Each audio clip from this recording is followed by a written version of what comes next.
Any Aluko is damaging the women's game, and I'm going to prove to you why. So you guys know what Any said sometime last year about the women's game and how Ian Wright shouldn't be in these leading roles. You guys know about that, the story. And now she's back kind of doubling down on what she's saying, but this time she's basically saying how there should be pundits who have a certain amount of caps. They should have priority over these leading punditry roles, right? Now she's gone on to TalkSport. Well, I believe she contacted TalkSport. They contacted her, and Simon Jordan has called her out and said that you are completely entitled with this opinion. It should not be based on what you have done, because remember, some players don't make good managers, so therefore some players don't even make good pundits. But he's saying you should not be. This is a very entitled opinion that you have, thinking that because you've had this career, you feel like you should be in this top job. So here's an example of being accepted in a male-dominated space, as a lot of people today like to say. Someone who's accepted in a male-dominated space, but is accepted based on what they can do, based on their merit. Kate Scott, great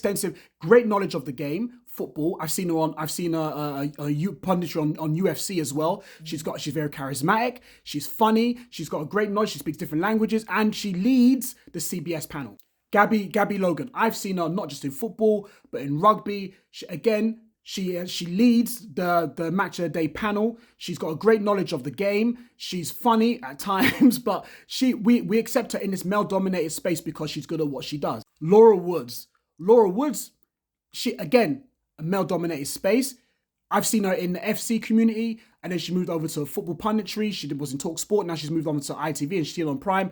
Laura Woods, again, the only thing bad about Laura Woods is that she supports Arsenal, but we can't help that. But again, good at what she does. Charismatic, funny, great chemistry with the panel.